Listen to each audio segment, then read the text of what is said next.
Zoo Tales. I'm Jenna. And I'm Mark. Thank you to everyone for listening today. All you listeners, you're stuck with just me and Jenna today. There's no guest. Jenna is actually our guest of honor today. I should introduce you, give you the formal introduction with your title and everything. That's okay. See if I can remember all of my facts. That's right. But yeah, it's just me and Jenna today. We're here to talk to everyone about our meerkats, which we're really excited about. So our meerkats are obviously in our Africa habitat where Jen and I both work. Both of us work with the meerkats, but I should say that you are our meerkat expert in this area. I work with them, but I would not consider myself an expert with meerkats. I enjoy the time I spend with them, but you spend much more time with them than I do. Expert is a strong word, but I am lucky enough to be like the primary keeper over our meerkats, so I get to work with them usually 4 or 5 days a week. And there are some animals, like I've worked with Tessa in some capacity, one of our oldest giraffe, like through wild encounters and volunteering since about 2009. Really started working with her in 2011. Yeah, pushing 15, 16 years now. So yeah, I've been around her for a really long time. But the meerkats, like, they arrived when they were, I think, like 7 or 8 months old back in 2014. And I've been with them since, like when the habitat opened, would have been, I think, 2015. And like I've just been there since day one with them, and it just feels extra special. And like their lifespan isn't super long, so I think I'll get to see them throughout their entire lives. Yeah, which is special. Yeah, for sure. So I feel like I've been with them since, I don't know, they're one of those animals that I've gotten to be with almost their entire lives. And yeah, we currently have 4 males who are all brothers. So we wanted to tell you guys a little bit about them. I've wanted to do a meerkat episode for so long. But it's overdue, yeah. Yeah, we have so many interesting things happening around the zoo at all times. And we wanted to get this episode in because they are getting older. So that is a part of what we'll talk about today.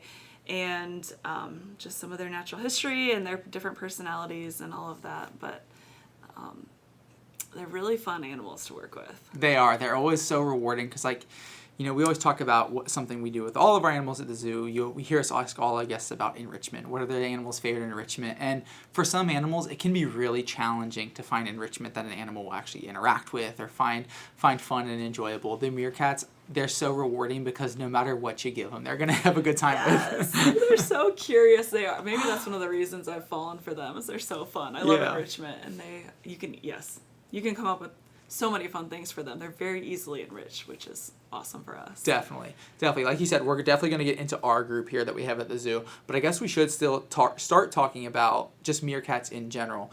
The first question I have to ask you, what exactly is a meerkat? It's got cat in the title, so I think some people might think they're related to, bobcats or in the feline family. But what is a meerkat? Well, that's a good question. I don't know if I'll answer it very well, but they are part of the mongoose family. So their closest relatives are the mongoose. Think like banded mongoose or yellow mongoose, or a bunch of different kinds that I don't even know about. And so they're often either mistaken for lemurs, oddly enough, or prairie dogs. I hear prairie dog. Yeah, prairie dogs is the most common one I probably hear at the zoo. Yeah, and they fill a similar niche in the sense that they have like tunnels that they dig underground and that sort of thing. But prairie dogs are rodents, and they live, in North America, where meerkats are small little animals, a part of the mongoose family, a little bit weasel-like. Mm-hmm. They are found in like southern Africa, so South Africa, Botswana, think like Kalahari Desert, grassland type area, so where it's pretty dry.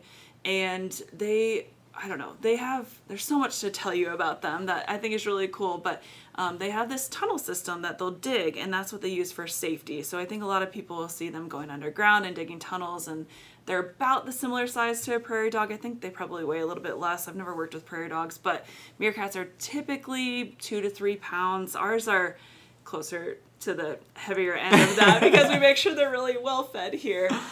So they might be a little more slender in the wild. But usually, when they're standing up, I'd say 15 inches-ish tall if they're totally standing on their hind legs, like propped up on their tails. So yeah, they're in the mongoose family. They are diurnal, meaning they sleep at night. They go down in those tunnels that they dig. Their tunnels are really interesting. They can be up to like 7 feet deep, like down to the ground. They can be over, I think, a square mileage. I think it's, oh gosh, I should have reread this, but a huge amount of space. They will like live in maybe 10 square miles or something like that. Wow, that's impressive. And they will have tons and tons of entrances and exits for these tunnels, but they actually have little bedrooms throughout. So there's one area where they'll sleep.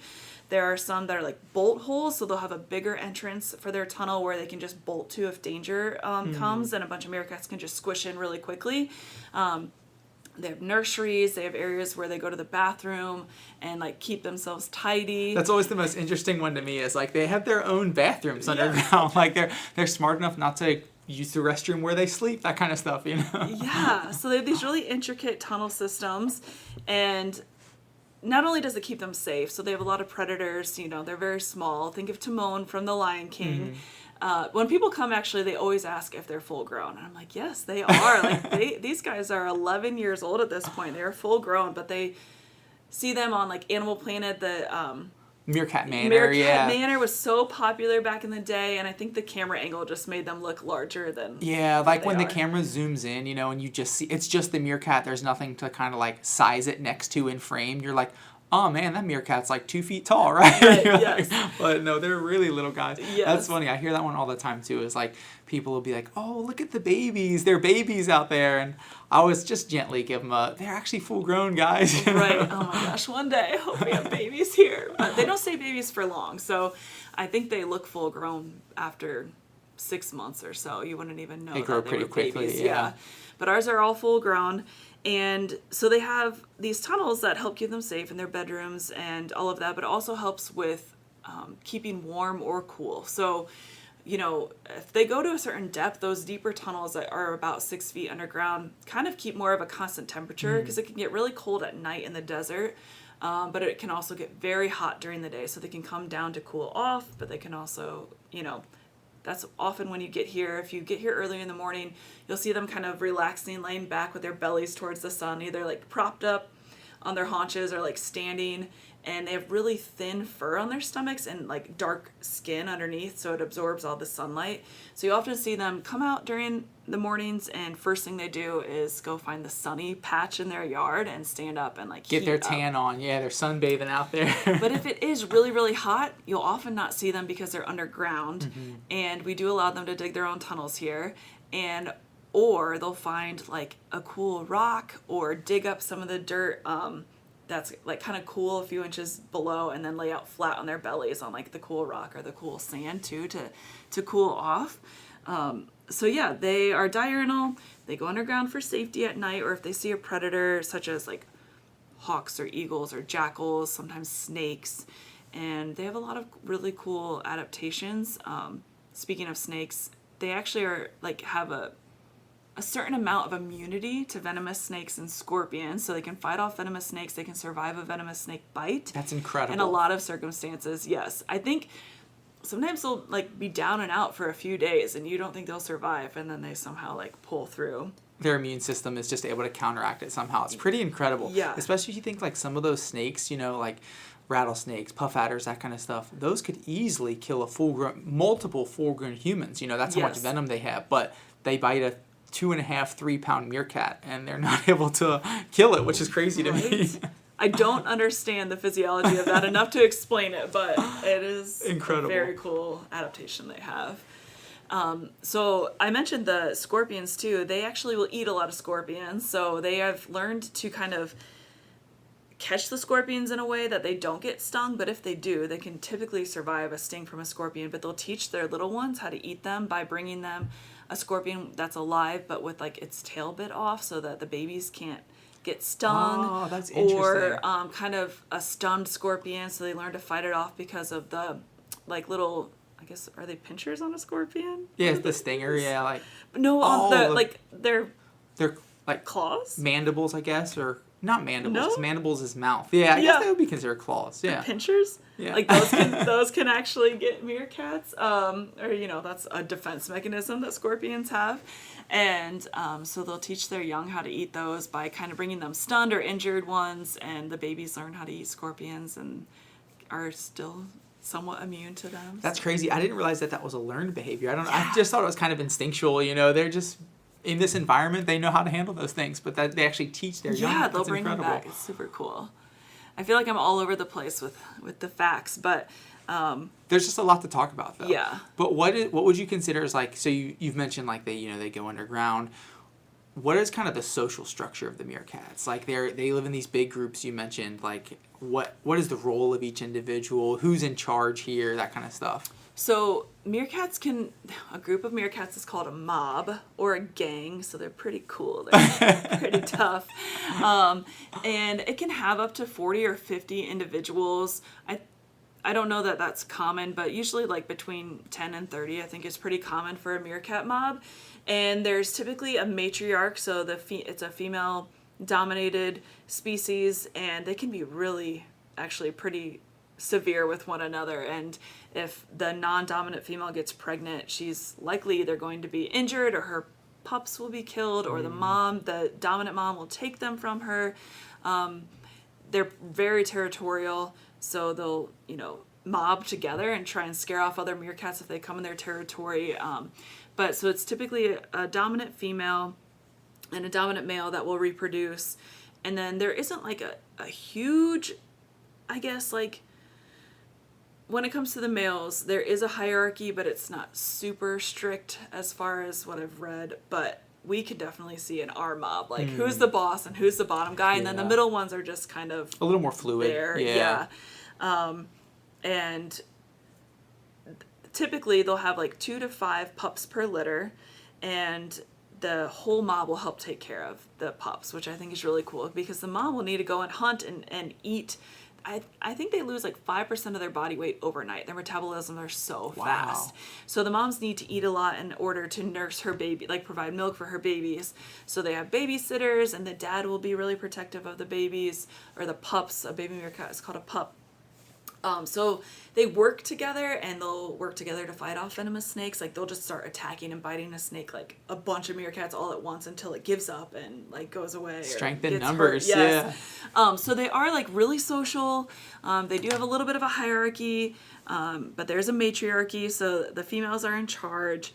And typically when a younger female is becoming like reproductively mature, she'll kind of get kicked out and sometimes have to join another mob or like kind of stay on the outskirts of the group. And so they have a very strong like complex social situation, which makes it tricky here in zoos. Like when we have to take one to the vet, we have to do special reintroductions and things that you wouldn't necessarily do if you were doing an immobilization on like a giraffe. You could just put them right back together and you wouldn't have any worries about their social life and how that goes.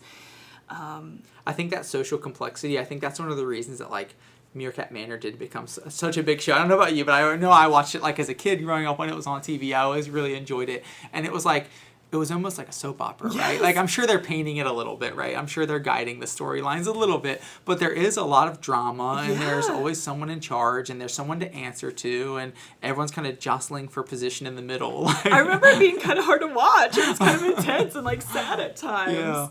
So they do have that intenseness about them, but they'll also kind of look out for one another too, and they always have somebody on sentinel duty or sentry duty. Always might be a strong word, but especially in the wild, you'll see one that's not foraging for food, it's on the lookout and looking out for those hawks and jackals and different predators. So they'll kind of find like the tallest rock or bush or termite mound that they can and go and sit as high as they can to get the best view. And they're super vocal, so they have different calls that they'll make and like little peeps when they're happy and everything's good, and kind of just like reminding everyone you're still safe. But then they have alarm calls that like different for aerial predators versus like terrestrial ground predators. And I've picked up on a few of them enough to like recognize some of them, and they have like little chirps or like trills if they're annoyed with one another. Shakira, our female who's Oh, passed, like yeah. was the matriarch, but also had like her 4 brothers, and they would just annoy her sometimes, and she would make a sound that the others didn't, and just Never kind of did. like do this behavior where she'd like shake her head at them, and you could just tell she was annoyed. They have a bark that it's crazy loud for how small they are if they're hungry and you're taking too long to get there. Oh my, it is. Or to get them their food. It like reverberates through the building. You're like, oh my god, oh my goodness, I'm getting your food. Give me like 2 minutes. Just relax, you're fine. So yeah, they'll have all these vocalizations that they'll use to communicate with one another, and it's really cool to hear and see. Like one time there was a balloon floating way up in the sky, like somebody had let go of it, and they're always looking up, and their vision is incredible. And so I was just watching them, like, what are they looking at? And it was so high up and just like a light colored balloon. It took me a minute to notice, but they were like alarm calling at this balloon. Oh. And then we have helicopters flying over often because of so many hospitals being nearby. They react to helicopters and do all these alarm calls. And then just the other day, which is my worst nightmare, everything worked out, but there was a hawk that landed in a tree in their habitat, and they didn't do anything. Apparently, they just sat there and they were calm. Like, what is that? There's an actual predator this time, yeah. Yeah, I assume they saw it. I was not there. This was just like a story that I was told from 2 of our coworkers. But that is something I've always worried about. But at the same time, our zoo usually has enough people around that you don't think a hawk would be brave enough to like swoop down with a bunch of people. But apparently this hawk I think it was a Cooper's hawk, which might have helped because I think they primarily hunt birds. Oh. They weren't necessarily looking So for maybe something they on the weren't ground. either. I don't know. But that was scary. So they're always on the lookout. But I think ours might be a little more relaxed at I'll say it doesn't times. give us much confidence in our group if they'd really make it in the wild or not. Oh man. You mentioned ours are getting a little bit older. What is like a typical lifespan for the meerkats? You'll typically read anywhere between 8 and 12. In the wild is an average lifespan. In zoos, I think it's similar, but typically a little bit older, closer to that 12 mark. Santana, or their father, who's passed, lived to be 14. So, you know, if I had my way, they'd all live to be at least 14. And I've heard They'd just be eternal. Yes, that would be the dream. I think the oldest that's been recorded in a zoo is like 16. So wow. That's like somebody living to be 100 or Yeah. older. It doesn't happen often, but it can happen. And, you know, here we're really lucky because we can provide them with, you know, vet checks and specialized diets if they need it, or, you know, protection from predators and such. We do bring them inside every night because, like I mentioned, when there aren't people here, I would worry about hawks or owls overnight or something. Typically, they're going to go down underground overnight, so you wouldn't necessarily have to worry too much, but still a worry. And then because they do tunnel and, you know, we don't necessarily have the same climate as the desert or the same sand, we do have to worry about their tunnels flooding, and they don't like to get wet. So we're always watching out for weather and bringing them in if it's going to rain hard, because we don't want their tunnels to collapse if they're out there. But yeah, so they have things that we have things in zoos that we can do to keep them extra safe so they can live a little bit longer in human care, of course. Yeah. So it's expected that they'll live between 8 and 12 years typically. Yeah, ours are starting to get up there a little bit. You mentioned you basically spent their entire lifespans with you in the zoo here. Will you tell us a little bit about our group, like what it looked like at the start, what it kind of looks like now, how it's changed over the years? Yeah, so they came to us, I think it was March of 2015, from Disney Animal Kingdom, and we started off with 6 meerkats. Santana was their dad. He was really recognizable. He was always tiny. He looked like the baby, and he was just so much smaller than the others. Yeah. Very fun. He was definitely like submissive towards the meerkats, but he was pretty friendly with us and like outgoing with people. And then Shakira was their sister, and she passed at age 9 from congestive heart failure, and she was the matriarch and she was the boss, and nobody messed with her. And she looked like a Hershey's Kiss when she sat because her hips did not lie. Her name was fitting. She lived up to it. Yes. Yeah, she really did. And she was awesome. She was very smart, fun to train with, loved to eat, and nobody fought her for her food. And she was born in the same litter as Mark, who we still currently have. He's our youngest of the 4. They're very close in age. So he was born September 14th of 2014. And a meerkat's gestation is 70 to 77 days, so like 10 to 11 weeks. And Bert, Zevin, and Louie were all born in a litter together with Santana, and they're the same mother.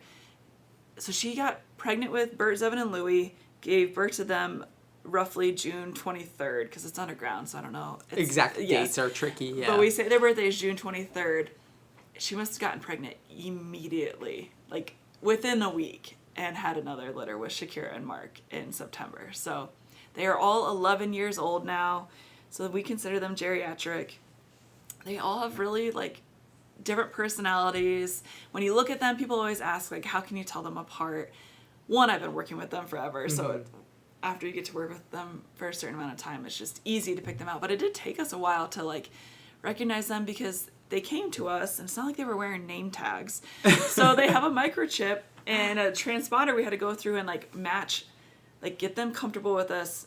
For anyone with a cat or a dog, it's almost like an old school calculator, like one of those giant calculators. Like a TI-83 or something that looks like, yeah, they're that huge. Size, yeah. And you like kind of scan it over their body and it'll read this tiny microchip that's in their body and tell us what their It's like a 9-digit number, yes. yeah. And it's like you got to match up which number is which meerkat initially. So then you had to match up the name with the number, but then you had to know the number equals, I don't know if I'm going to explain this well, but like I could just see a meerkat, right? And then I scan it and then I see a number, and then I have to associate that face or that body with its name, but the name doesn't show up when you scan it. You have to look at the number. So it took a while for us to figure it out, but eventually we found like identifiers. But I remember back then I asked our curator at the time, like, can we put like a drop of paint or something on them so that we can tell until we learn who's who. And he had a job where he had to be able to identify like 30 or something lemurs at once without any identifiers, and he was like, you'll figure it out. So it took us a minute, but now they have very obvious, to me, differences and different personalities, which helps as well. Mm-hmm.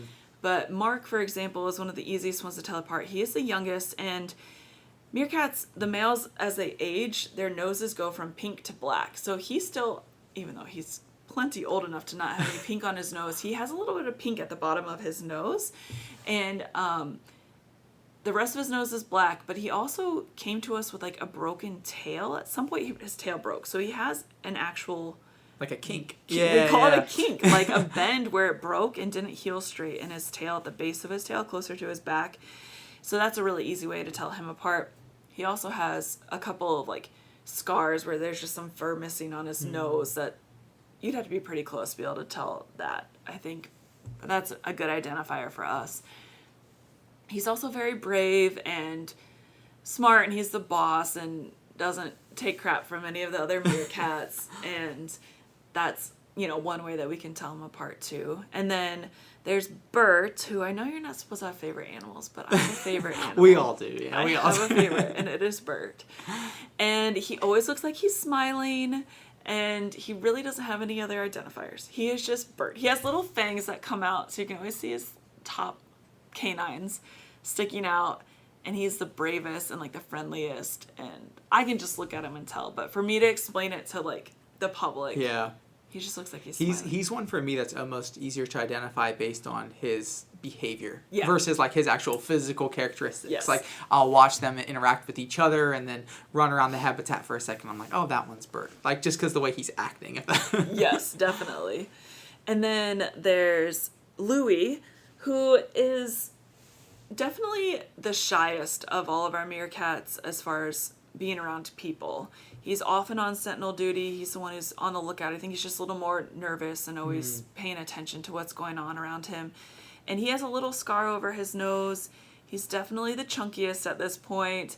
He has pretty, like, what I call eyeliner, but all meerkats have, like, black around their eyes to help deflect the sun, so it's almost like sunglasses for them.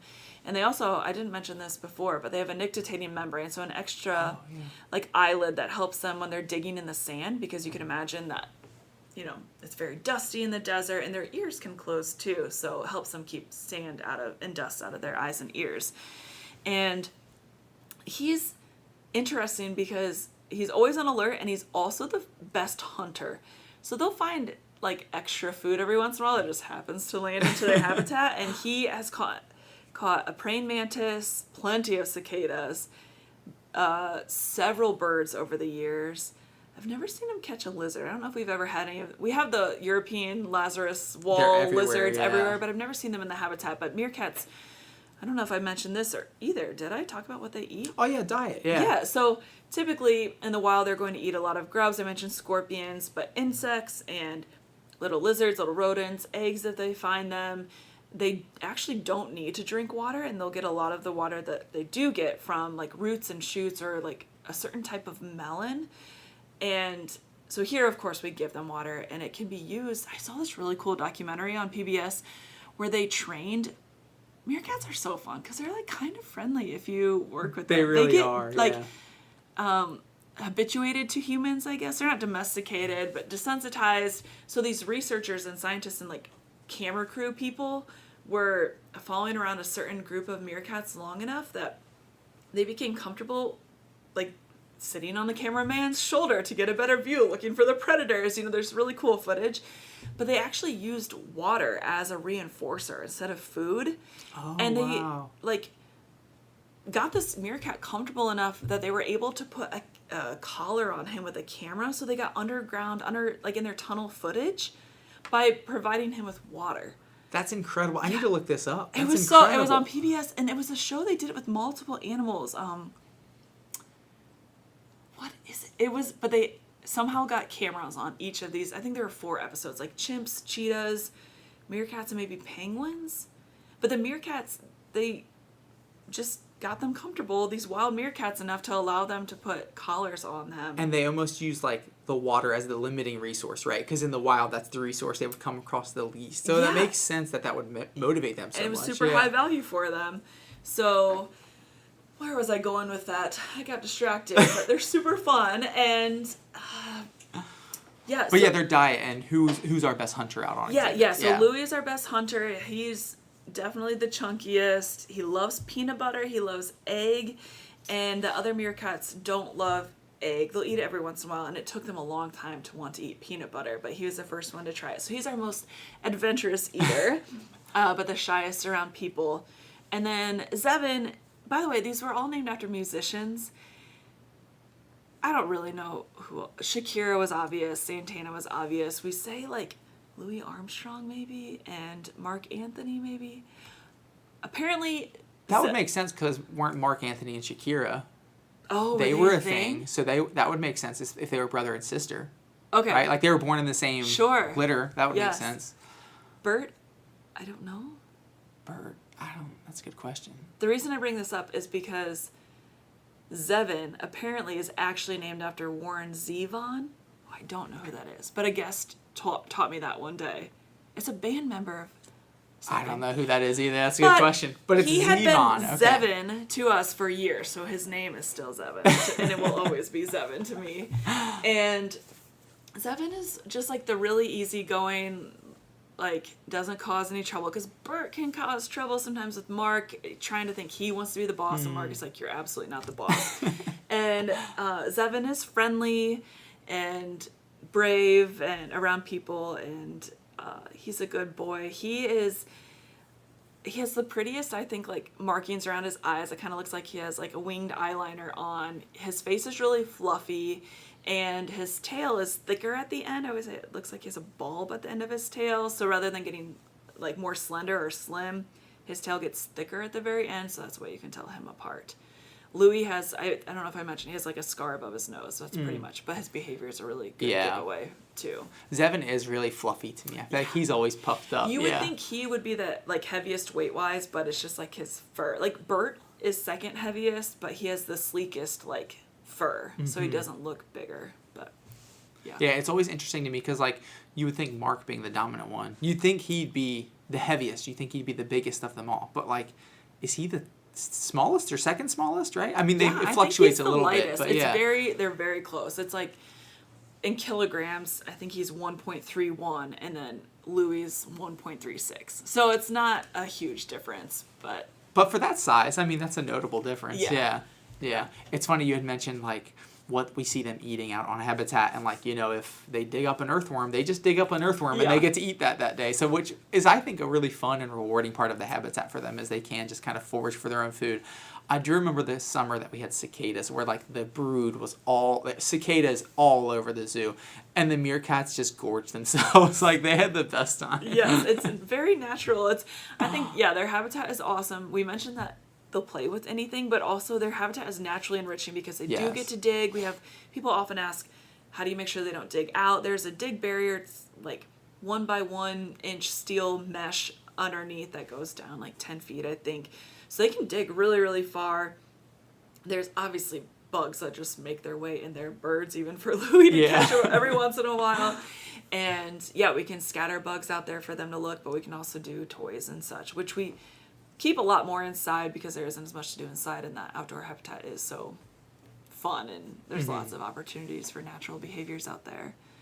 So they would spend most of their day foraging in the wild for insects. I mentioned they have really fast metabolism, so we try and feed them at least 4 times a day. They get their breakfast, they get at least 2 snacks of the insects throughout the day, and then at night they get rewarded for coming in with high value, like raw meat is one of their favorite things that we typically give them for coming in. So we can enrich them that way. I love this time of year when there are a bunch of leaves on the ground. You can just scatter bugs, and they'll sit out there for half an hour just Digging through. going through all the leaves, finding the insects.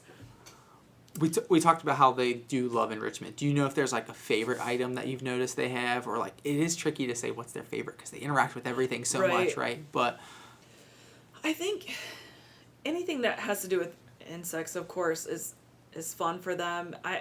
We try and give them all sorts of puzzle feeders, so that can be bugs in paper bags that they have to rip up. It can be we have certain tubes that are on like a dowel rod, essentially, where we can put bugs in and they have to reach in, kind of like if they were reaching into a crevice between rocks or like in a log to dig out bugs, and it can kind of flip and turn upside down.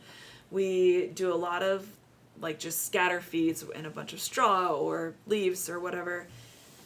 I don't know if they like one more than the other. They interact with it all. We also do like bamboo chimes, and we'll put peanut butter so they have to stand up and lick it off and kind of, get exercise by keeping their balance. And it's always so funny seeing them on their back feet standing up. Yes. Sometimes they'll go crazy for like an ostrich egg and just push that around, and they are really scent-oriented animals. They actually mark their territory with an anal gland that they have, and we make sure not to over-disinfect for our meerkats because that can cause fights, and they'll overmark, which can cause issues with their glands and that sort of thing. But I've never actually seen them like rubbing or caring about perfumes or spices that we give them, and we'll see other animals interested in. So that's always interested me because they're supposed to be really scent oriented, but they don't care about scent enrichment. So I'd say that's their least favorite. That's something that surprised me a lot when I started working with them, because I was like, oh, they're such scent-based animals. I'm going to give them some spices and some perfumes. They're going to love it, right? And then that was the one thing that they didn't interact with. And I was like, what is going on? I was like, I think I came to you even. I was like, am I doing something wrong? Like, what's going on? It's so weird. We have catfish bait. Like, the lions and the dogs will rub throw their shoulder into that stuff. Or even, like, we'll freeze, kudu poop and give it to meerkats, and they don't care. So, I don't know. Maybe they're just more scent-oriented, like, when it comes to themselves and other mobs that would be nearby. We've given them, like, snake sheds and wool from other animals around the zoo, and they'll check it out, but they don't seem as interested in it. So food, definitely, but also comfort. I think, like, I've said before, like, meerkat, if I were, like, had a spirit animal, I think it would be a meerkat. But they like to go to bed early. They're social. They love to eat, and they love to be comfortable. So that's how I feel.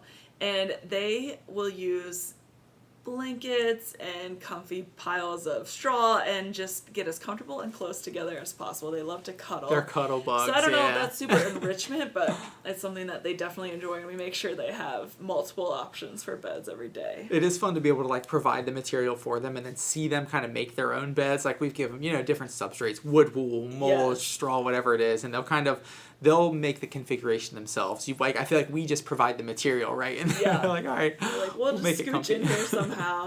And they do really like to tear things up. So certain types of cardboard, if they can find like one little edge that isn't like flat, they'll tear that to pieces. So I do think they like to scratch, and that's another enrichment item that they like Pumpkins are always fun. Ball pits we used to have. We'd sprinkle bugs in there, and we just ran out of balls, but that was really fun. They just get lost over time, you know.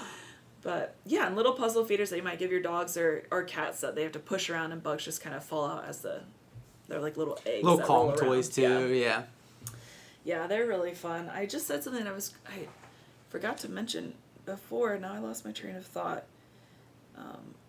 But these guys here do get mealworms and crickets as their main insect diet. They are considered carnivores. They have like canines, and their teeth are classified as carnivores, but they eat like omnivores. They also get produce here, which is our least favorite, but they will eat it every once in a while. And then mice and the raw meat I mentioned. And then they get something called insectivore diet, which is kind of like kibble. It's just nutritionally complete for any animals that eat insects. So imagine aardvark or tamandua, those sorts of things. The meerkats get that as well. I feel like that's probably their least favorite, would you say? Yeah, definitely as they're getting older, they could care less about producing insectivore for sure. It's like whenever everything else is gone, they'll finally resort to eating it, but they're never happy about it. Yeah, definitely. But yeah, there's tons of enrichment we do with them. That's always a good time. What kind of training do you do with the meerkats? These guys are really fun to work with because they're so food motivated. I can't decide how intelligent they are, but I think they're pretty smart. A lot of it is more desensitization. There we That's go. a hard word. Or just kind of manipulation with food. But we trim their nails voluntarily. I just hold up a meatball over the mesh, which allows their nails to stick through, and we just trim them with typical human nail clippers. They are trained for vaccines. They come into like a little, like we made a chute for them essentially by cutting a PVC pipe in half and attaching it to the mesh. So they come in and hand them meatball, and we can give them their vaccines, all of them but Louie. Louie usually lets us get 1 of 3 in, and then he's like, I'm not coming back. The others are like, how many meatballs do you have? You can give me 10 shots. I don't care. So we don't have to catch them up for their vaccines other than Louie every once in a while. They are... I'll start with, we don't have to catch them up for their vaccines, usually. Like 36.50-ish.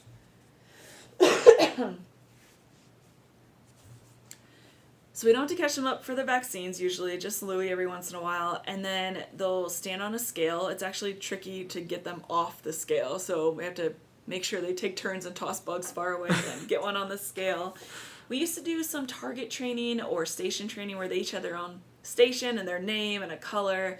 And while that was really fun and it could be helpful in ways, we haven't really kept up with it because it didn't help us and we had other things that were more important. We started radiograph training so that they just stand up and lick some peanut butter. So food is involved in all of this, but they'll stand up and lick peanut butter, and we'll try and get radiographs, and that's something that we want to continue and get better at. We need to figure out a way for them to stand really, really still to get like a crisp, clear image of them. That's the most difficult thing with them. I feel like the same thing for like when you're hitting your weight on the scale, right? Is like they're just always in motion. They're constantly moving when they are moving, and they're really fast. They got a high metabolism, so like being able to find the scale, like get them on the scale so that it pauses for a second. You can actually read a weight. Otherwise, the weight just keeps fluctuating because they keep walking around. Yeah, or another one jumps on. And you're like, wait, get off. They're crate trained, and I don't know if there's anything else that I'm forgetting. But yeah, they do a lot of behaviors that allow us to take really good care of them without having to send them to the vet, because that is the last resort for meerkats. Unfortunately, over the years, they have had just teeth issues where they need teeth pulled or certain things that come up. And recently, Mark had what looked like a swollen muzzle. And so he went to the vet. And because of that, they did x-rays and ultrasound and recognized that he had something abnormal with one of his adrenal glands. And Bert, March, I think, Bert underwent a surgery to have his adrenal gland removed, and he's doing great and recovered from this major surgery really well, and our vet staff did a great job. I was terrified of the surgery, of course, but he recovered really well. So when Mark underwent anesthesia for it, it ended up being like a tooth issue, but he just needed some antibiotics. But they found that something was odd with one of his adrenal glands as well. And they knew to look for it because it had been a problem in Bert, right? Yes, okay. And it's really hard because there's tiny animals to begin with, and everything's kind of crammed in there. So one of our vets thought that he might need the same surgery that Bert needed. But we brought him back, and reintroductions went okay, but they weren't great. It took a few days before Mark and Bert were getting along well, and we were comfortable, thinking they wouldn't have a fight that would end up in one of them super hurt or injured or even dead. And so because of that, knowing that Mark now needed a surgery as well, we decided we would do an immobilization with all 4 of them. And what we did was Mark went for his surgery on a Monday, and in order to allow him to heal, we typically don't separate them. If we separate them, it's for their nail trims or their vaccines, and it's 5-10 minutes max. But because of their social hierarchy, you don't want to separate them. They also get nervous without one another, and they don't like to be separated. They'll kind of bang on the door and work really hard to get back with the other meerkats. And even when they are separated with us, they can still see each other through the mesh, right? Yes. They still have visual access to each other. They know they're not alone. They can see them across the building. Hear Whereas like going to the smell hospital each is a other. whole nother ordeal, right? Yeah, so Mark needed at least 24 hours. Ideally, if it were like a dog, you would keep them in a crate for most of the day for 7 days to allow their incision and everything to heal. But with a meerkat, you just can't do that. So Mark stayed at the hospital overnight, and the other 3 were crated the next morning. We decided the best way to keep them from fighting like they did the last time, which again, it wasn't even like nobody even had a puncture wound or anything, but they just were hip checking, and there was some like grabbing of the scruff and things that just made us a little uncomfortable. We didn't want them to fight. We decided in order to avoid that, the best way would be to send all of them to the vet. And they were getting close to being due for their physicals anyway, right? It was coming up. Yeah. Yeah, and with Bert, we brought all 3 to the vet the next morning when he was ready to come back, but we didn't sedate them or put them under anesthesia at all. We just had them a little nervous at the vet in a crate for like an hour, and then we just put them all back, and it was fine because Bert he's the bottom dog. He's lowest on the totem pole. But with Mark, it's a little bit different. With Mark being gone overnight, that's Bert's signal to his head, like, oh, this is my chance. I'm in charge now. So it's a little bit different and tricky, and you have to think all of this through when they're going to the vet. So we decided Mark would have a surgery on a Monday. We would send Bert, Zevin, and Louie to the vet on Tuesday. They would all go under anesthesia, have their physical exams, have their, I think Zevin had a tooth pulled, certain things, and Bert was rechecked for after his surgery that happened earlier in the year. They were able to get blood work and everything. And unfortunately, we mentioned they are 11 years old. They're considered geriatric. We found out that Bert, Zevin, and Louie all have enlarged hearts, with Zevin's being the worst and it pressing a little bit on his trachea. So while it's very upsetting, and now I almost wish like I didn't know, because I'm constantly questioning, like, we know that they won't live forever, but now there's just kind of a timeline. We didn't see any symptoms, and they're still asymptomatic, but we know, they all have some heart things going on, just like Shakira did. Mm-hmm. And that's on the back of our mind. But essentially, Zevin is in the worst shape, and we haven't seen any, like, if we hadn't done these exams, we wouldn't know.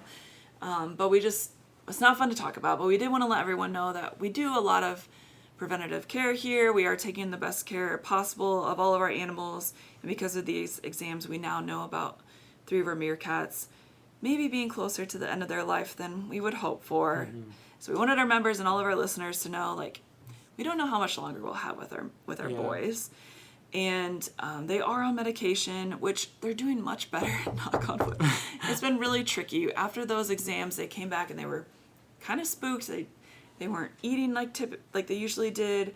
They weren't approaching keepers like they used to. They were just kind of weary of us, I think. Plus, we started trying to give them medication immediately, which has a flavor that they don't love. And it's been a lot of trial and error, and some days it works and some days it doesn't, to give them these medications.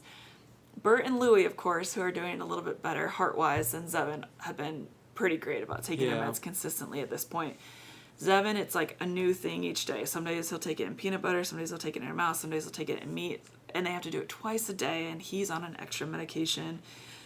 So we're doing our best. It should bring them comfort and help their hearts pump and work better, but they cannot get better. So it'll hopefully keep them from feeling discomfort as much, but we cannot reverse anything. Yeah. So they are 11.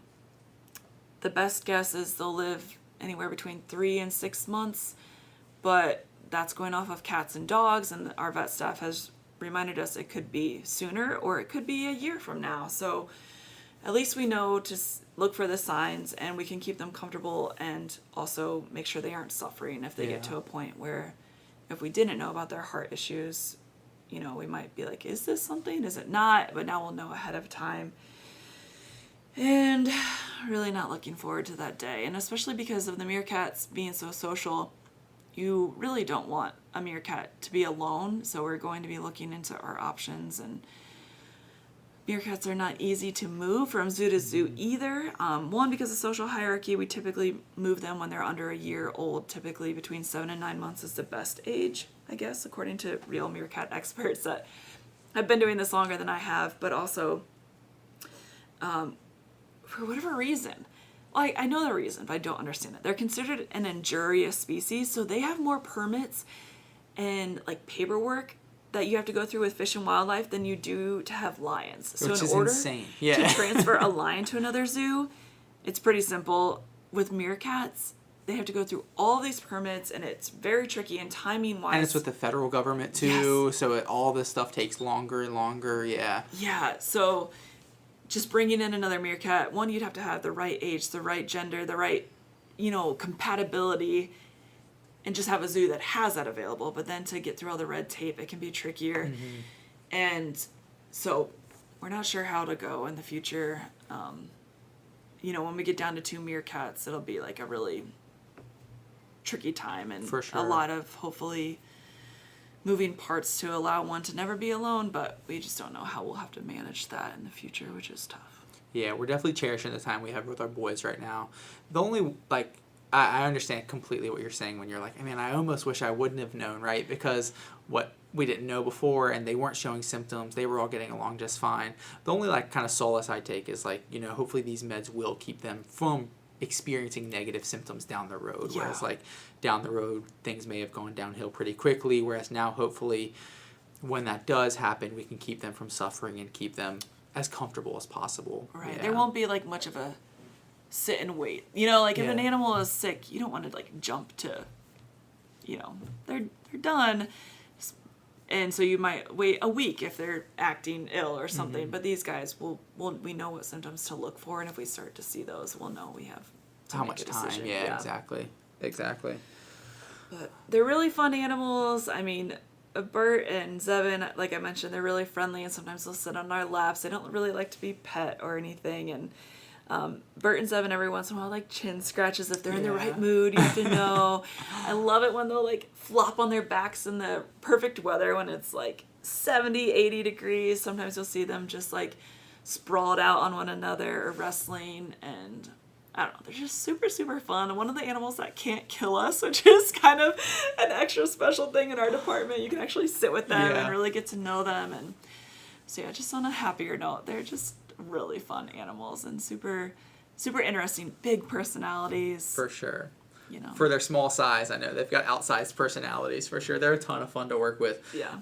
One last question. I do get questions all the time about like, oh, can you have these guys as pets? They're so cute. They're so little. You could just take them home and just have them right in your living room, right? What would you say to someone who thinks these guys would make a good pet at home? As much as we love them. Right. Like, I get it. I'm not going to hate on anyone who is like sees a meerkat and wants one, but they would make really bad pets, and it wouldn't be fair to them either. Honestly, just the social aspects, they would be unhappy by themselves. The scent marking, like I mentioned, it's an anal gland that they're rubbing on anything that they want to mark as their own. You know, they need the right diet and the right habitat. They need to be able to dig, and they need to have tunnels, and they need to have a good sun, and you know, all of the things, and they just are not meant to be pets at all. And they can bite, and Yeah. they- And like you mentioned, that digging behavior, that's like an innate behavior, right? Yes. Even if they don't have dirt or sand they can dig in, they're going to dig at something, whether Yeah. that's a couch or a rug or whatever it is around your house. And Yeah. they are like, they're not the worst smelling animals we work with, but they do have like a very unique, odd scent to them. I wouldn't say they smell good by any means. they don't smell good, that's for sure. But yeah, their scent marking will leaves like a, I don't know what I was gonna say film, that's not the right word, but like a coating. Yes. And we try not to scrub it off too often, in order to keep them happy, and that's It's how like they a communicate. signpost for them. Yeah. Yes, but it's gross. It's gross. Yeah. You don't want that in your house. The one thing, they are focal defecators, so they typically go to the bathroom in like the same corner, which is nice, easy to clean up for us. It makes our lives a little easier. You don't want them as a pet. Oh man, well, thanks for chatting all about our Meerkat group. I do have a couple trivia questions. Okay. If you're up for it. So first question I have, you actually answered it as we were chatting, but it's one that I didn't know coming into this department. I thought was just such a fun fact. What is a group of meerkats called? Yes, they're called a mob or a gang, which I'm glad you asked that because I wanted to share this story. So the one thing that they'll do if they see it like another mob or gang encroaching on their territory or a predator, sometimes if they see something that they think they can scare off rather than like darting into one of their holes for safety, they'll literally mob together and try and look like one big meerkat essentially. But they'll go on all fours with their tail like straight up in the air, and they'll bounce, like kind of like hop on all fours at the same time. They kind of like hiss and almost spit towards whatever is bothering them. So it could be another group of meerkats or it could be a predator. But here at the zoo, I've gotten to see this behavior because they can see their own reflection in the glass sometimes when the light hits perfectly, and they will mob at these fake meerkats. They're seeing themselves, yeah. and it's adorable. But yeah, they're called a mob or a gang of meerkats. They're really tough. If you think about it, it's a really fitting name. They mob at things, and they're like a little gang. They really they're are. pretty tough. I know. They'll go after things way bigger and more dangerous than they are. The funny thing you mentioned, like kind of talking about their social dynamic, is like the reason that I would think of them as like a quote unquote gang is because like, you know, they can make fun of each other and like they can pick on each other. Once something from outside comes in, they're all are on the same page, right? They're all together going at whatever it is. I like that a lot. Yes. It always makes They have teamwork for sure when they need to. For sure. All right, next question I have for you. You mentioned like a group in the wild. It can go from, you know, anything from like 15 to even 40 and 50 individuals.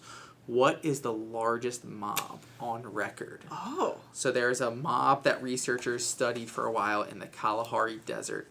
That is the largest known mob of meerkats. There could have, you know, throughout history, I'm sure that at some point there were larger mobs than this, but the largest on record. How would did they just identify all of them? Because you would never see all of them at once. They were able to identify this many members impressive. of the mob, which if this is how many they could identify, there may even be more out there, And I think they were using like 8 of like cameras and computers to like actually be able to ID each one. Okay. I think you'd almost have to because like I sometimes every now and then still mix up our 4.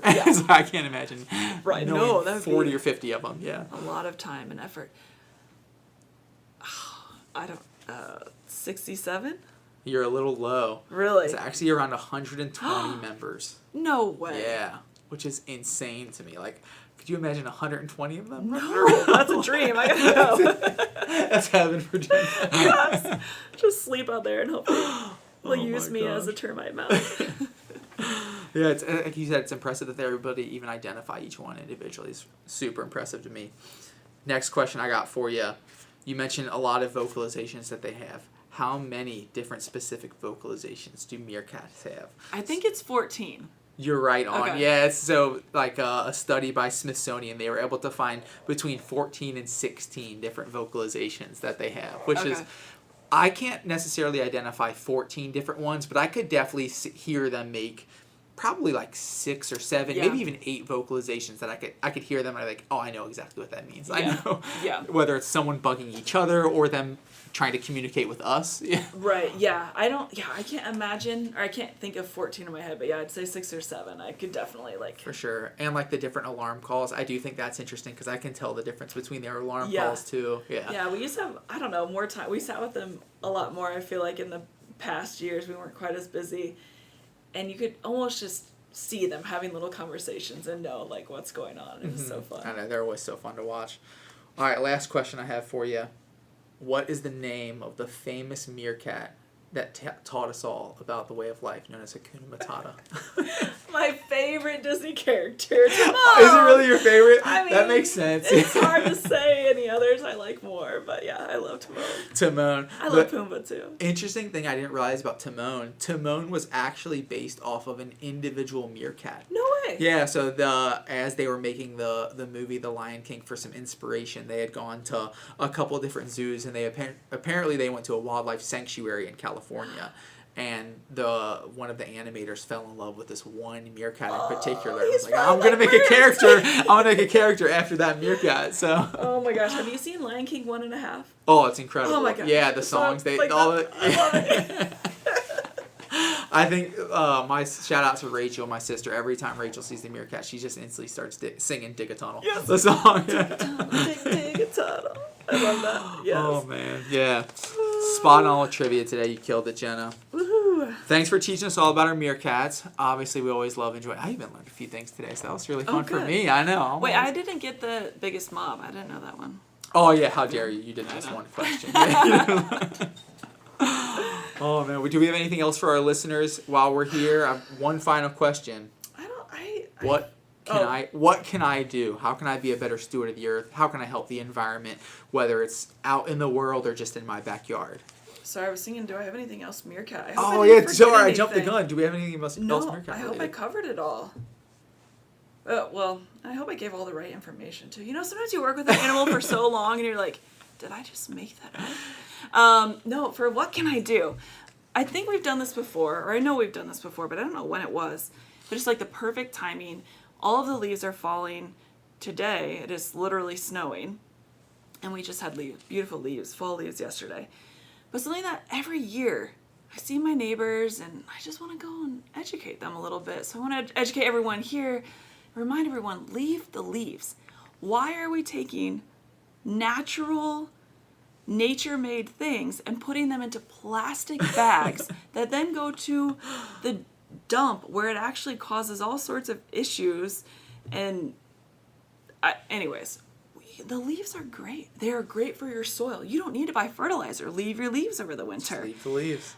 I mean, I get it. It just becomes ingrained in us over our lives that like a pretty green lawn is what we're used to now, and that's like what you aim for. The standard, the quote-unquote standard. But it should be the exact opposite, especially if you like wildlife, because the more leaves you leave and things you leave alone, like even deadheading your flowers isn't like, there are certain ways you can do it. If you are going to deadhead them, you could just like let them fall and leave them there. If you want to cut down, like my zinnias are probably gone now, but they were going strong. Like I just let them like turn into compost in my yard. But if you want to cut them down and put them in a pile somewhere. Like there are so many insects and pollinators and birds that come through and either find that for shelter over winter in them, or the birds come and eat those seeds, or the insects that are overwintering in those areas, box turtles. Like if you can, leave the leaves. If you really want to, rake them, put them in a pile and leave them somewhere in the corner of your yard. Let it turn into compost. It'll help your soil like health, and there's just so many good things about it.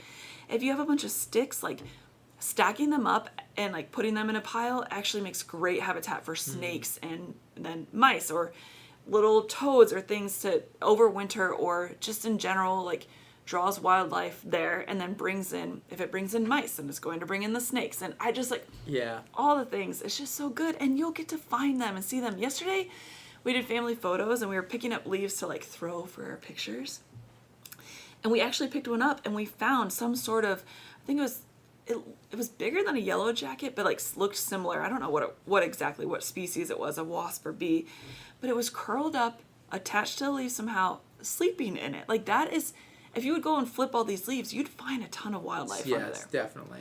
So I'm begging you to leave the leaves. Even if you don't want them like spread out all over your lawn, like could you just find a little corner? Like you said, rake them into a little patch away, tucked away somewhere in your yard, but just leave them out there. Yes. Yeah. It turns into compost. It helps your soil. It does all the things. It helps insects. It helps birds. Lots of pollinators. So I highly recommend leaving your leaves undisturbed. Just let nature be nature. Yes. Just let it do its thing out there. Like you mentioned, when you step back and think about it, it's something in society is just like kind of ingrained in you. But when you step back and think of it, why are we just raking up all these things that are just going to decompose and then throw them in the garbage? Right. Like, just leave them out there. You're buying garbage bags or special bags to put them in. Then you have to get rid of those, but then they just cause more issues for the environment. So you're spending money on that. Then most people are going and buying fertilizer to help their soil health. Yes. The leaves are fertilizer. Right, which actually isn't good for our health when it leaches into the water. There are just so many, like, how did that happen? Yeah. I know how, but I don't really know how, like, consumerism, or what is the right word? Like, I don't know, but leave it be. Leave it be. I'll say this might be the easiest "what can I do" Right? we've ever asked. Yeah, just let the leaves be. Just let them do their thing. Yes, it'll help everyone. Your soil, I think it actually helps with perennial flowers. It helps kind of like give them heat and make it through the winter. So the perennials that you want to come back because you don't want to buy more flowers next year. It just saves money. Leave the leaves. Definitely. All right. I think I threw that in everyone's face enough. Let the leaves be. Let the leaves. Jenna's very passionate about this. Let the leaves be. One thing I just realized as I was about to thank everyone for listening. One thing we didn't talk about with the meerkats, because I wanted to tell everyone, be sure to see the meerkats next time you're here at the zoo. As we're getting into winter time, what is like the temperature requirements that we usually have for our meerkats? When can they expect to see them outside versus inside? Typically, if it's 35 and sunny, we'll give them access. So that means they can choose to be outside or inside. They do have an indoor habitat, so if you go around them and go towards hippos and come back, you can see them through their window if it's colder than that or if it's rainy. Typically, if it's 50 or warmer, they're going to be outside. Even if we leave them with access, they usually are in and out. And they're one of those animals that unless it's too hot and they're underground or it's too rainy, you're almost always going to see them up and doing something. So this winter, most likely you're going to see them inside if it's less than 35, but otherwise, as long as it's sunny, they have a choice. And we have a heat lamp out there that you'll often see them like bathing sitting under under. too. Yeah, so likely with the Cincinnati winter, they'll be out more than not.